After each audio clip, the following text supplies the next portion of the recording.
आज जो हम बात करने वाले हैं वास्तव में हम बात करेंगे नर्स्ट इक्वेशन की। नर्स्ट इक्वेशन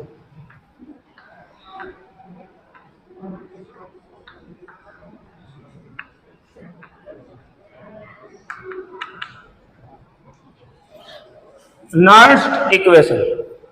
अब नर्स्ट कुछ हिंदी मीडियम की बुक्स में नेनसर्ट भी मिलता है लिखा, ठीक।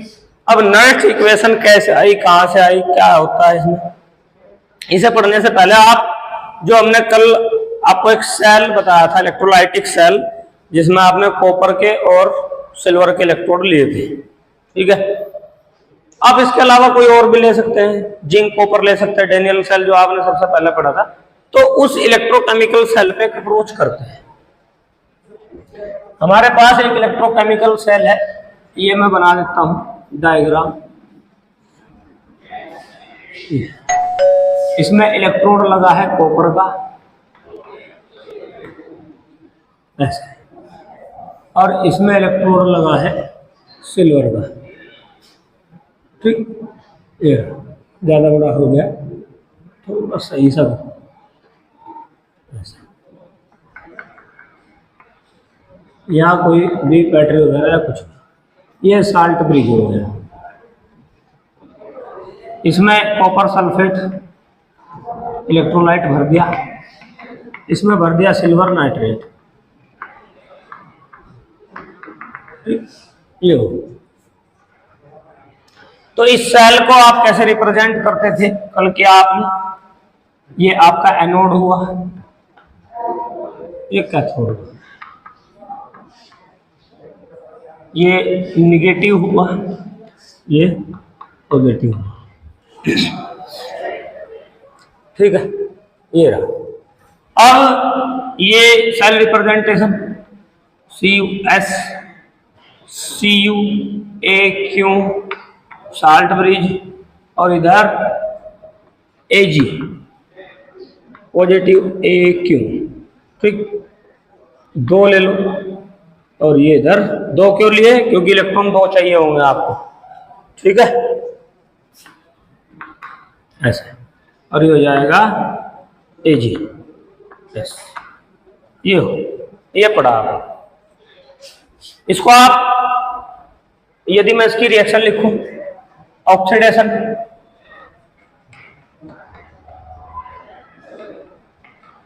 ऑक्सीडेशन किसका, एनोड का ऑक्सीडेशन हुआ, यानी कॉपर का ऑक्सीडेशन हुआ, CuS का ऑक्सीडेशन, Cu2 पॉजिटिव में +2 इलेक्ट्रॉन।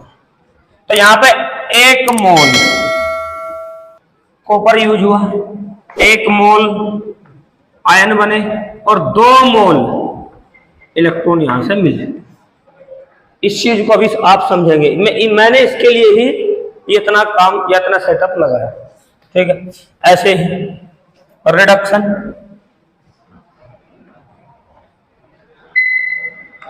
टू AG कर लो, या 2AG +2 इलेक्ट्रॉन और 2AG SAQ, ठीक है। A इधर 2 मोल सिल्वर आयनों को रिड्यूस कराने के लिए 2 मोल इलेक्ट्रॉन का यूज हुआ, और 2 मोल आपको सिल्वर एटम मिले, ठीक है। अब ये सारी रिएक्शन, ये जो सेल था आपने लास्ट लेक्चर में पढ़ा कि ये एक स्पॉन्टेनियस रिएक्शन कर रहा था। स्पॉन्टेनियस रिएक्शन मतलब इलेक्ट्रोकेमिकल सेल है, सेल में केमिकल रिएक्शन हुई और करंट फ्लो हुआ अपने आप। तो जो इस प्रकार की रिएक्शन होती है उसको स्पॉन्टेनियस रिएक्शन बोलते हैं। इलेक्ट्रो केमिकल सेल, और इसमें हो रही है स्पॉन्टेनियस रिएक्शन, स्पॉन्टेनियस रिएक्शन ये इसमें होती है, ठीक है। इलेक्ट्रो लाइटिक सेल में नॉन स्पॉन्टेनियस रिएक्शन होती है क्योंकि उसमें आपने बाहर से करंट देना होता है, इसमें करंट अपने आप बनता है रिएक्शन केमिकल रिएक्शन के थ्रू, इसलिए स्पॉन्टेनियस रिएक्शन ये होती है। ठीक है, अब ये सारा काम हमने कब पढ़ा था? ये सारी चीजें हमने पढ़ी थी स्टैंडर्ड कंडीशन में। स्टैंडर्ड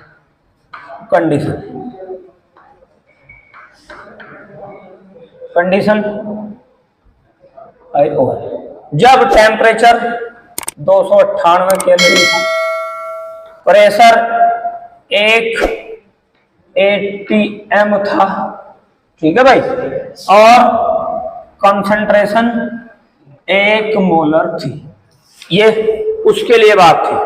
ठीक है, और इसमें आप सेल निकाल लेते थे या इलेक्ट्रोड पोटेंशियल ई सेल निकालते थे आप, E reduction potential left right minus E reduction potential left, right minus left करते थे, ऐसे निकालते थे। इतना आपने पढ़ा।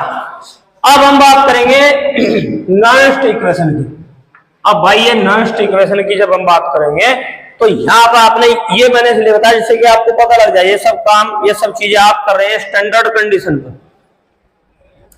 अब नॉन इक्वेशन यूज होती है कहाँ? जब टेम्परेचर आपका 298 केल्विन ना हो, प्रेशर आपका 1 atm ना हो, ठीक है भाई, कंसंट्रेशन आपकी 1 मोलर ना हो। समझे मेरी बात? समझ में आई? तो ये हुई नॉन स्टैंडर्ड कंडीशंस, यानी जो नॉन इक्वेशन यूज की जाती है वो नॉन स्टैंडर्ड कंडीशन में यूज की जाती है। क्लियर हुई बात? अब नॉन इक्वेशन हम बनानी शुरू कर रहे हैं, उसके लिए आपको थोड़ा पीछे जाना, मैं जानबूझकर लेकर गया कि आपको कुछ पता लग जाए। ठीक है, तो ये नॉन स्टैंडर्ड कंडीशन में आप इनको करते हैं, किसको? नॉन इक्वेशन को। ठीक, अब यहां पे हम बात करेंगे थोड़ी फिजिक्स की, फिजिक्स की बात लेते हैं। अच्छा, स्पॉन्टेनियस रिएक्शन है,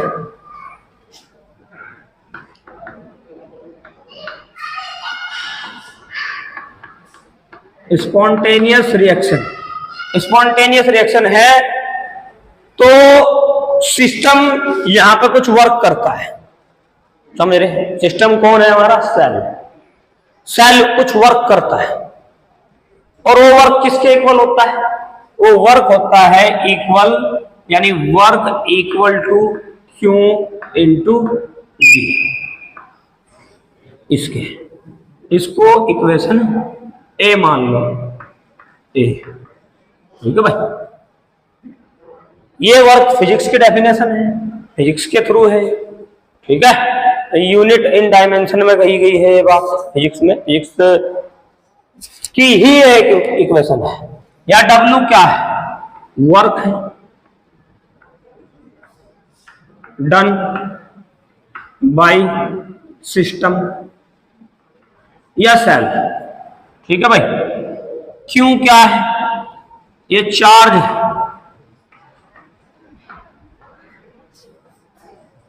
ठीक है, V क्या है? इसको मैं यहां करता हूं, V सेल पोटेंशियल,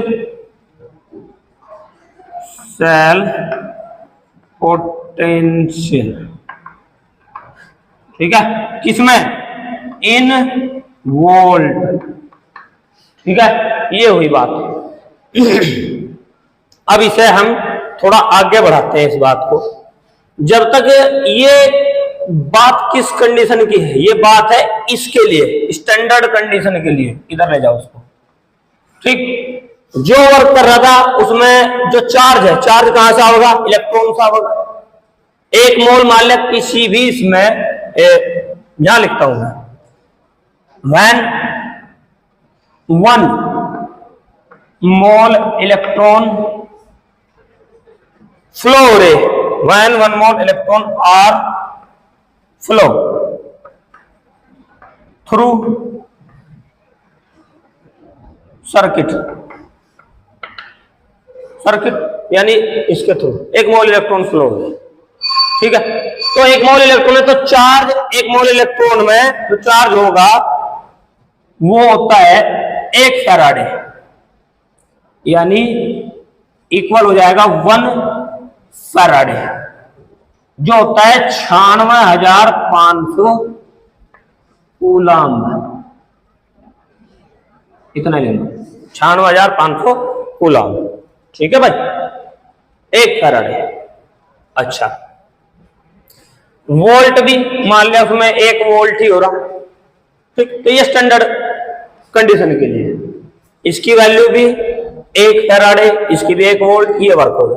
लेकिन नॉन स्टैंडर्ड कंडीशन की हम बात करें, मान लिया उसमें n मोल फ्लो हो रही, ठीक है, ये 1 मोल के लिए था। तो जब when n mole are flow in cell circuit, ठीक है, सेल सर्किट में, तब उस कंडीशन में ये जो 1 फैराडे है या F है, ये इक्वल टू हो जाएगा n F के, है ना भाई। एक था तो एक ही रखा हमने, 1 की मल्टीप्लाई F में कीजिए, F ही रहेगा। अब हमने n पे, यानी ये स्टैंडर्ड कंडीशन में 1 था, उसका कोई फर्क नहीं पड़ेगा। लेकिन जब हमने कंडीशन बदल दी, नॉन स्टैंडर्ड इक्वेशन पे यूज करना है, तो नॉन स्टैंडर्ड कंडीशन लेनी होगी, यानी n की वैल्यू 2, 4, 10, 50, 100, कुछ भी आप ले सकते हैं, समझ आई बात। तो कुछ भी रख दे, तो हमने उसमें कुछ भी की जगह n रख दिया, n फैराडे उसमें इलेक्ट्रॉन फ्लो हो रहे हैं, ठीक है भाई। और जो वोल्ट है, या तो यहां हमने 1 वोल्ट मान के चल लेते, 1 मोल इलेक्ट्रॉन है, उसका चार्ज हुआ 1 फैराडे, और ये उसका क्या नाम, करंट 1 वोल्ट, ठीक है भाई। या इसको W/F भी लिख सकते हैं भाई, UF था और इसकी वैल्यू 1 थी, तो W/F भी था यहां से एक प्रकार से, ठीक। अब यहां पे हमने क्या कर दिया, जो इलेक्ट्रॉन्स हैं वो n मोल ले लिए, और जो वो पोटेंशियल, जो V क्या है, सेल पोटेंशियल, कहां लिखा था मैंने, V ये रहा सेल पोटेंशियल। सेल पोटेंशियल को हम कैसे लिखते थे, E सेल से, ऐसे ही तो लिखते थे। तो ये चीज अब नॉन स्टैंडर्ड कंडीशन में, यानी इस नॉन स्टैंडर्ड इक्वेशन की कंडीशन में क्या हो जाएगी, ये हो जाएगी W=NFE सेल, हो जाएगी नहीं हो जाएगी, सीधी बात है, कोई दिक्कत नहीं इसमें। यानी W=NFE सेल, ये होगी एक इक्वेशन, ये आ गई, यहां तक कोई दिक्कत है। अब जब सिस्टम कोई वर्क करेगा, सेल कोई वर्क करेगा, तो इसकी एनर्जी डाउन होगी, ठीक है भाई। जब सिस्टम वर्क करेगा तो एनर्जी तो घटेगी, हम मान लिया हम ही है, कुछ काम करेंगे तो हमारी एनर्जी डाउन होगी, ऐसे ही काम इसका होता है। जब ये कुछ वर्क करेगा तो उसकी एनर्जी डाउन होगी, और जो एनर्जी डाउन होगी, एनर्जी वो इक्वल होती है गिब्स फ्री एनर्जी के। समझ रहे मेरी बात आप, बिल्कुल आसानी से, बिल्कुल धीमे धीमे और छोटी छोटी बातें, और बिल्कुल आसानी से बताता मैं आपको चला नेक्स्ट इक्वेशन आई कहां से। तो ये गिब्स फ्री एनर्जी के इक्वल होती है, एनर्जी डाउन हुई और जो एनर्जी डाउन हुई वो गिब्स फ्री एनर्जी होती है, जिसको हम रिप्रेजेंट करते हैं यहाँ पर डेल्टा जी से। फिजिक्स में 11th में आपने पढ़ा था, फिजिक्स में भी और केमिस्ट्री में भी था, ठीक है। तो सिस्टम ने वर्क किया, एनर्जी डाउन हुई, जब डाउन होगी तो ये, जब इसको इस पर अप्लाई करेंगे और इसने वर्क किया, एनर्जी डाउन हुई, तो जो डेल्टा जी है वो माइनस का होगा, घटेगा ना। तो यानी यहाँ पे W जो होगा वो माइनस के डेल्टा जी होगा या नहीं होगा, क्योंकि इसने वर्क किया, एनर्जी घटी, सीधी बात है, एकदम सिंपल, कोई इसमें तो ज्यादा तामझाम है नहीं। इक्वेशन सी मान लो। अब इस इक्वेशन को आप उसमें रखिए, ठीक है भाई, रखते हैं। तो ये क्या हो जाएगा, माइनस के delta G equal to NFE cell, NFE cell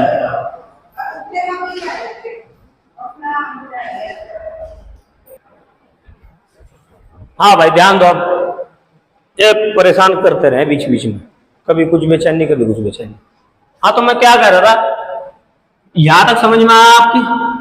ठीक है, इसको हम ऐसे भी लिख सकते हैं, कैसे, delta G equal to minus के एन एफ ई सेल, लिख सकते हैं नहीं लिख सकते हैं भाई? इसे पॉजिटिव कर दो, इसे नेगेटिव कर दो, माइनस का मल्टीप्लाई कर दो पूरी में, एक इक्वेशन ये है।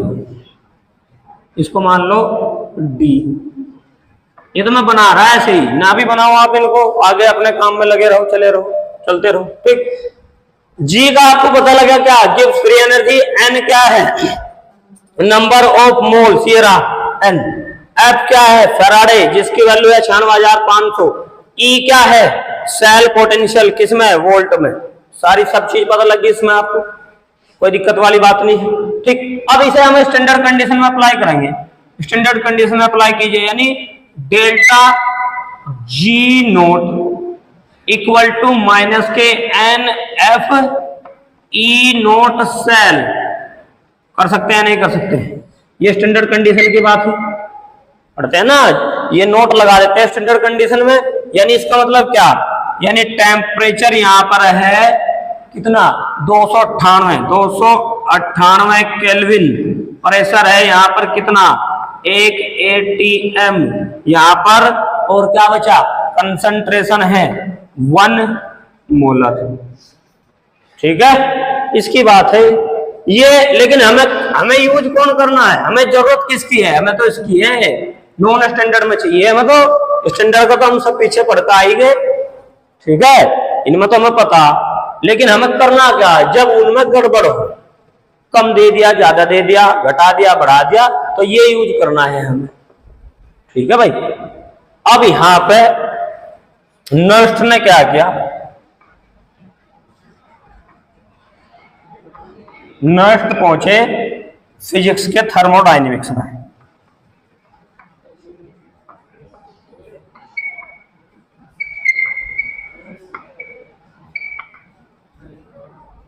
फिजिक्स में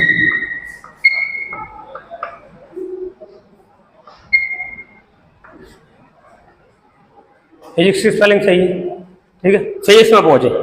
ठीक है भाई, हमें अपनी केमिस्ट्री का पता है, ए, ठीक है, फिजिक्स, हाँ ठीक है। अच्छा भाई, ये फिजिक्स में पहुंचे नर्स्ट, जो नर्स्ट थे साइंटिस्ट फिजिक्स में पहुंचे, वहां से एक रिलेशन लेकर आए। रिलेशन क्या था, रिलेशन ये था, delta G equal to delta G naught plus के R T L N Q, ये वाला रिलेशन इन्होंने लिया थर्मोडायनेमिक्स से, ये, और इसी की जरूरत पड़ेगी अब हमें। ठीक है, अब इसमें इक्वेशन डी की वैल्यू पुट करते हैं। Now putting value of equation D, रख दिए, रख के क्या बना, ये बन गया, ये यानी माइनस के एन एफ ई, माइनस के N F E equal to minus के इसमें रखेंगे ना, तो ये भी माइनस के एन एफ ई, नोट कर लो स्टैंडर्ड कंडीशन में चाहे, और plus R T L N Q, ये बनाना। ठीक है भाई, अब इसने क्या किया, इसको चालाकी से डिवाइड कर दिया, किससे, माइनस के एन एफ से। ठीक है, ये इससे, ठीक, ये ई क्या था, ई सेल, सेल का पोटेंशियल, सेल सेल।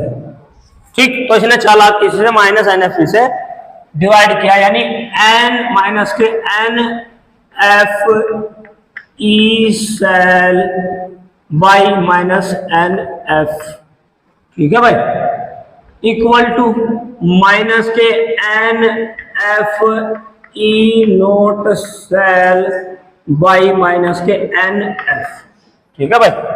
अब इधर प्लस है R T L N Q by minus के एन एफ, ठीक है भाई। ये प्लस माइनस माइनस हो जाएगा। अब इसने तो क्या कर दिया, इससे ही काट दिया, ये कट जाएगा नहीं, खत्म। तो अब क्या बचा, ये इक्वेशन हो जाएगी आपकी E cell equal to E naught cell और plus minus minus R T upon n F L N Q. समझे मेरी बात? ये है वो खास इक्वेशन, समझ गए? अब यहां पे आपने क्या समझना है, जो आर है वो गैस कांस्टेंट है, यूनिवर्सल गैस कांस्टेंट 8.314 जूल पर केल्विन, मोल केल्विन इसकी वैल्यू होती है, जूल पर मोल केल्विन 8.314। टी हमारा टेम्परेचर है, ठीक है, कुछ भी हो सकता है, इक्वल नहीं है किसके, नहीं, टी हमारा टेम्परेचर है 298 केल्विन। और भाई क्या बचा, एफ हमारा है फैराडे 96,500 कूलम्ब, ठीक है भाई। एलन तो लोग हो गए और क्यू हमारा हो गया रिएक्शन कोफिशिएंट।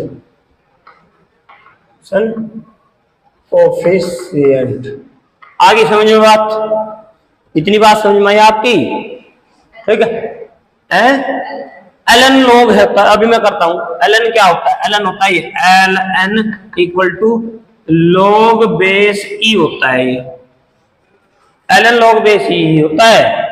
और लॉग बेस ई को आप लॉग बेस 10 में कन्वर्ट करते हैं तो क्या कर लेंगे आप इसमें, यानी 2.33 की मल्टीप्लाई कर सकते हैं, यानी इक्वल टू 2.303 लॉग बेस 10, ये भी सी की वैल्यू है। ये तीनों बातें एक ही है, समझ गए बात? ये रहे। अब चलते हैं आगे। अब इस रिएक्शन में ये वैल्यू रखते हैं, रखें, चलो रखते हैं, बड़ा आसान है, टेंशन मत लो। E cell equal to E naught cell minus के आर कितना है 8.314 और टी कितना है 298 अपॉन एन की वैल्यू, एन फैराडे 1 रख लो और 96,500 कर दो, ठीक है, 96,500 और एलन क्यू का हमने बना लिया लॉग बेस 10, तो इंटू 2.303 और यहीं पर कर दो उसको लॉग बेस 10, ये लॉग बेस 10 में कन्वर्ट कर दिया है हमने। अच्छा, अब इसे जब आप काटते पीटते हैं तो ये इक्वेशन आती है, E cell equal to E naught cell